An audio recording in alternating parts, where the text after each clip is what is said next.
Drama देखने को मिल रहा है, क्योंकि यहाँ पर सभी कंटेस्टेंट एक दूसरे पर वार कर रहे हैं, एक दूसरे को नीचा दिखाने की कोशिश कर रहे हैं और पूरी कोशिश कर रहे हैं यहाँ पर खुद को लाइमलाइट में लाने की। लेकिन इस बीच क्या कुछ कहा है बिग बॉस 17 के घर में रह रही रिंकू धवन की बहन आशिता धवन ने, तो देखिए ये रिपोर्ट। चलो roll it. First of all क्या कहना चाहेंगी Rinku ji, finally big boss 17 में चली गई है, लोगों को उनका परफॉर्मेंस भी अच्छा लग रहा है, आपको अब तक उनका परफॉर्मेंस कैसा लगा? भाई मेरी अनमोल रतन Rinku Dhawan, I am very happy that firstly she is part of such a big platform. उनको ये अपॉर्चुनिटी मिली after 30 years of being in the industry, तो it's commendable, high time that she should have explored this platform and been on this show इसके पहले। But ठीक है, हर चीज़ का एक सही समय होता है, जो होता है वो अच्छे के लिए होता है, और वो 17 का खतरा में अगर आई है इस बार, तो मुझे लगता है कि वो उनकी पूरी कोशिश होगी टू अपनी पूरी पर्सनालिटी दिखाने अपनी ऑडियंस को कि वो एक्चुअली क्या है। और काफ़ी लोगों को लग रहा होगा कि वो शायद स्लो खेल रही है या सोच समझ के खेल रही है, तो I think she is going to be an underdog, क्योंकि जहाँ ज़रूरत पड़ेगी वहाँ वो अपना स्टैंड लेंगी। This is what experience does to you, कि आपको पता होता है कहाँ बोलना है, क्या बोलना है, इसी को एक्सपीरियंस कहते हैं। तो I think she is doing pretty well. जब इतने सालों बाद वो ब्रेक ली थी, मतलब नहीं आ रही थी पर्दे के सामने, लेकिन जब उनको बिग बॉस से ऑफर आया तो आपका क्या रिएक्शन था और उनका क्या रिएक्शन था? तो मुझे तो बहुत लास्ट में पता चला कि वो जा रही है, क्योंकि उनका भी आई थिंक जाने के एक हफ्ता 8 दिन पहले ही शायद वो फाइनल हुई थी। And because she so honest कि उन्होंने मुझे बताया तक नहीं कि वो ये शो कर रही है, बिकॉज उनके कॉन्ट्रैक्ट में लिखा था कि किसी को बताना नहीं, तो इसलिए उन्होंने किसी को नहीं बताया। अनुभव सिंह बस्सी का शो है, किसी को मत बताना, उसको रिंकू दीदी ने लगता है बहुत सीरियसली ले लिया, और उन्होंने एक्चुअली किसी को नहीं बताया। सो ये तो I reached out to her when I got to know. So from that मुझे सिर्फ इतना समझ में आया कि यार देखो कितनी ऑनेस्ट है बंदी, तो जो इंसान इतना ऑनेस्ट होता है उसके साथ लाइफ में कभी कुछ बुरा होगा नहीं, और बुरा होगा भी तो गॉड उसे और यूनिवर्स उसे इतनी स्ट्रेंथ देगा कि वो वहां से बाउंस बैक कर लेगा। And that's exactly what Rinku didi is going to do when the time comes. वैसे तो अभी एक ही वीक हुआ है बिग बॉस शुरू हुए, लेकिन आपको ऐसा लग रहा है कि जो रियल लाइफ में है वो उधर भी वो प्रेजेंट कर रही है, या फिर कुछ चेंजेस हो रहा है उनमें बिग बॉस से लेकर? नहीं, आई थिंक वो कहीं ना कुछ भी, क्योंकि वो जाते जाते एक बोली थी कि अगर मैं जैसी हूँ वैसी रहूँगी, लेकिन अगर उधर की वजह से मुझे चेंज होना पड़ा तो मैं होंगी। यस।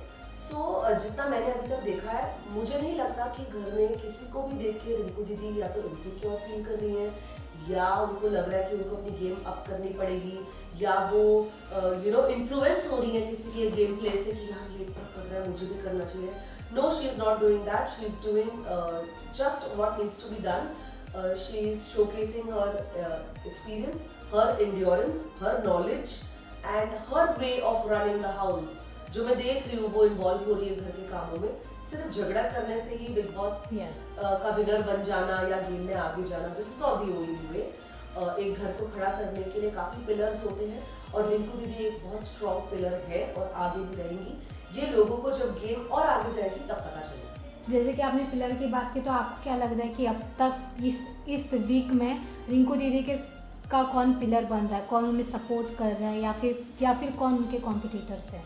देखो, कॉम्पिटिटर्स तो सब है, जो उनके सपोर्टर्स है ना इस वक्त, वो भी उनके कॉम्पिटिटर्स ही है एक्चुअली। बट क्या हो रहा है ना, जब लाइक माइंडेड लोग एक साथ मिलते हैं और एक दूसरे को सपोर्ट करते हैं ना, तब उनको गेम की ट्रू स्पिरिट पता होती है। तो अगर वो आज रिंकू दीदी को सपोर्ट कर रहे हैं, तो कल अगर जरूरत पड़े तो वो नॉमिनेट करने से भी पीछे नहीं हटेंगे, because that's the way you play the game. लेकिन अब अगर देखा जाए फिलहाल तो दिमाग के रूम में जो है जितने भी कंटेस्टेंट्स हैं वो सारे रिंकू दीदी के फेवर में हैं, और अगर सेव करने की अपॉर्चुनिटी भी अभी आई थी लास्ट टास्क में, नॉमिनेशंस में, तो सबने रिंकू दीदी का नाम लिया था। तो मुझे ऐसे लगा वाह यार, लोग लड़ झगड़ के या रिश्ते बना के अपने आप को शायद सेव कर रहे हैं, या उनके रिश्ते जो बन रहे हैं वो लोग उन्हें सेव कर रहे हैं। रिंकू दीदी सोलो खेल रही है, she is just lending her shoulder, her experience and her opinion to people when they ask you. और ये बहुत अच्छा साइन था कि she is gain support that the whole team wanted to save her, the whole room of दिमाग wanted to save her. Apart from Rinku didi, आपका कौन और फेवरेट कंटेस्टेंट? मुझे ऑफ कोर्स विक्की अंकिता बहुत पसंद है, बिकॉज वो बहुत इन्वॉल्व है गेम के अंदर और पूरी तरह घुस गए हैं और उनकी सारे जो फ्लेवर्स है एज अ कपल बोलो, एज इंडिविजुअली बोलो, वो सारे दिख रहे हैं और बहुत एंटरटेनिंग लग रहा है उनको देख के। मुनव्वर आई रियली लाइक, क्योंकि बहुत अमेजिंग पर्सनालिटी है मुनव्वर। एक तो शब्दों का जो उनका खेल है, मैं वहीं से उनके साथ कनेक्ट करती हूँ, क्योंकि मुझे लगता है कहीं ना कहीं मैं भी ये जो काफिया वो करते हैं इसका शौक मुझे भी बहुत है, तो मज़ा आ रहा है उनको देख के बहुत। थोड़ा बीच में मुझे लग रहा था कि वो बहुत इमोशनल जोन में जा रहे हैं, but I can see that no, he is overcoming जो भी उनका मेंटल स्टेटस होगा और वो अब गेम में पूरी तरह आ रहे हैं, तो मज़ा आ रहा है। जैसे कि बिग बॉस OTT 2 देखा गया था, काफ़ी एंटरटेनिंग था, उसमें हर चीज़ हुआ था। एज़ कम्पेयर टू OTT 2 आपको ऐसा लग रहा है कि इधर भी एंटरटेन होगा वैसा जैसा हुआ था पहले? ऑफ कोर्स, एक तो मुझे लगता है किसी भी दो चीज़ के अंदर जो ये हम ना चाहते हुए भी जब हम कंपैरिजन करते हैं ना, वो हमें नहीं करनी चाहिए, because we have to take every project as a different flavour, क्योंकि लोग अलग है। अगर सेम चीज़ आप देखोगे तो आपको ही मज़ा नहीं आएगा। आपको खुद, अब अभिषेक को हम देख रहे हैं तो हमको यही लग रहा है ना कि वो देखा दिखाया रटा रटाया कर रहा है, तो ये हमको भी वो दिखता है वो। So it's a nice thing that 17 अलग टाइप के लोग आए हैं घर के अंदर और अपना अपना फ्लेवर दे रहे हैं, तो मज़ा आ रहा है। और मुझे लगता है फर्स्ट वीक में ही काफ़ी ड्रामा, काफ़ी मुद्दे और काफ़ी सारी चीज़ें ऐसी आ गई थी जो शायद कहीं ना कहीं वीकेंड के वार पे भी एड्रेस नहीं की जा सकी, क्योंकि इतना कंटेंट था।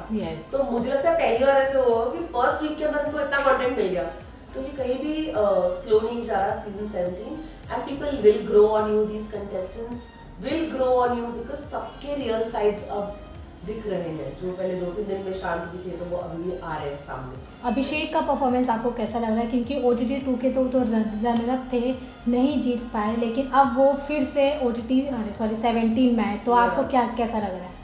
आई थिंक अभिषेक को थोड़ा और लेटर ऑन आना चाहिए था इस गेम में। He was not ready for this, because वो अपना, उनका कोई बैलेंस ही नहीं है। हैंड फुट माउथ कोऑर्डिनेशन होता है ना, तो कहीं ना कहीं मुझे लगता है कुछ उनका है ही नहीं। दिल दिमाग दम सब फैल के बिखर के आ रहा है बाहर, और कुछ भी ऐसे नहीं लग रहा कि उनके अंदर थोड़ा भी संयम है for anything. He is losing his cool on everything.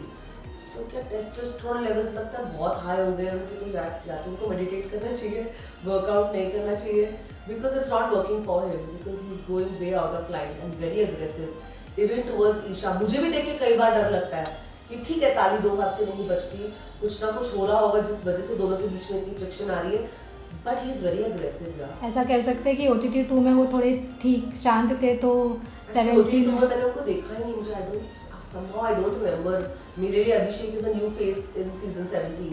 हालांकि मैंने सब बिग बॉस देखे, लेकिन फिर भी आई एम सरप्राइज कि मुझे नहीं आए थे क्या ये बिग बॉस OTT में थे, है ना? Sorry, but keeping that aside, I don't know that part of him, but here also जितने अग्रेसिव वो है उसकी ज़रूरत ही नहीं है, और उनके लिए अच्छा नहीं होगा यू नो, बिकॉज इतने अग्रेशन के साथ कोई भी आपके साथ काम नहीं करना चाहेगा।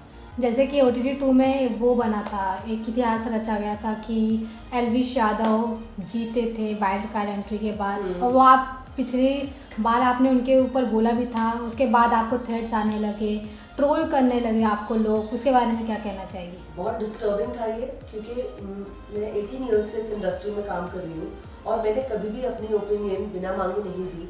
मैंने कभी भी ऐसे लाइव स्ट्रीम करके या किसी के ऊपर कुछ भी, किसी के पॉइंट ऑफ व्यू को कॉल आउट करके मैंने कभी भी किसी भी सिचुएशन में से अपने आप को नहीं डाला है। यहाँ मुझसे सवाल किया गया था और मुझे जो लगा वो मैंने बोला, लेकिन उसके बाद जो एल्विश आर्मी के जो लोग हैं, पता नहीं कौन है ये लोग, और पता नहीं क्या समझते हैं अपने आप को कि ये किसी को भी धमका सकते हैं, किसी को भी डरा सकते हैं।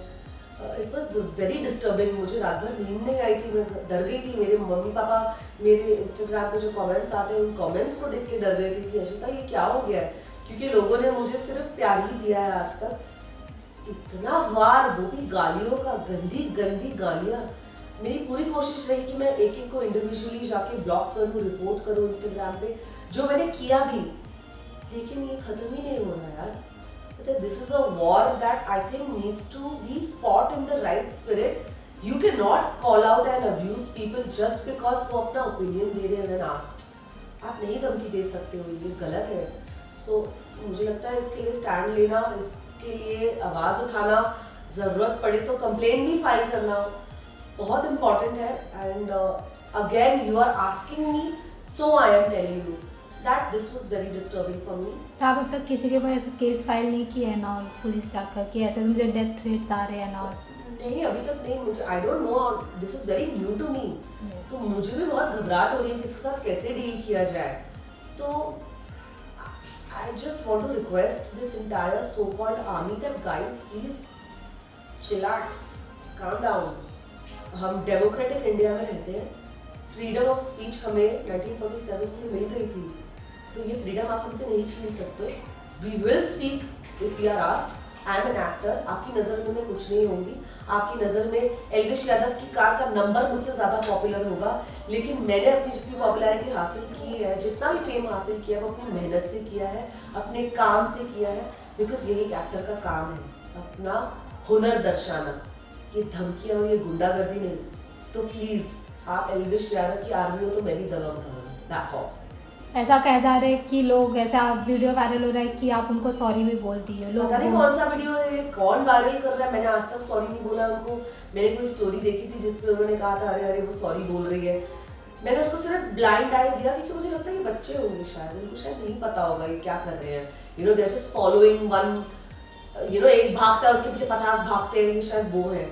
आई wanted to give it a blind eye, but again since you have brought it up, I have not asked for any apology.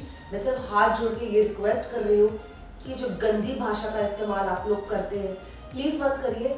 हम फैमिली वाले लोग हैं, हमारे बच्चे हैं, दोस्त हैं, सर्कल है, इंडस्ट्री में नाम है। प्लीज़ ये गालियाँ मत दीजिए प्लीज़। मेरे से मेरा ओपिनियन मांगा था, मैंने वो ही दिया, वो भी बहुत प्यार से। So please don't abuse. अगर बात करें पर्सनली, नॉट बिग बॉस, मतलब पर्सनली एल्विश के बारे में आप क्या सोचती हैं? पर्सनली एल्विश, आई थिंक मैंने जितना उनको देखा है बिग बॉस में ही देखा है, मुझे अच्छे लगे थे वो। He was funny, he had his side wear, बहुत एक आम आदमी का, एक बहुत ऑनेस्ट इंसान जो होता है, मैंने वो भी देखा उनके अंदर। बस ये डेटाबेस ने ना ओवर पावर कर दिया है एल्विश को। तो मुझे लगता है एल्विश, ये तो वही बात होगी भाई, चाय से ज़्यादा केटली गर्म है। तो please just figure your shit out and tell your people कि आपकी अच्छाई एक्चुअली खत्म हो रही है आपकी आर्मी की वजह से। सो कर लो इसको कंट्रोल, वरना आर्मी के पास गन होगी लेकिन बंदूक के अंदर गोली नहीं होगी चलाने के लिए, फिर क्या करोगे? Tight tight fish fish fish.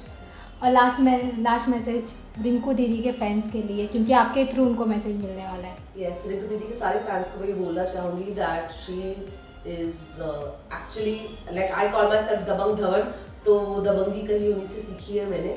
So be rest assured, entertainment का पूरा डोज मिलेगा। सारा ड्रामा, सारे एलिमेंट्स और सारे फ्लेवर्स आपको चखाए जाएंगे, क्योंकि जो धवन परिवार है वो पंजाबी है और साडी रिंकू को भी पीछे नहीं हटने वाली। तो ये पंजाबी तड़का आपको जरूर दिखेगा, जस्ट वेट एंड वॉच। आप जब इतना बवाल मचाओ तो रिंकू दीदी कितना मचाती? मैं कहाँ बवाल मचा रही हूँ यार, मैं तो दिल से बोल रही हूँ जो बोल रही हूँ। बोलने का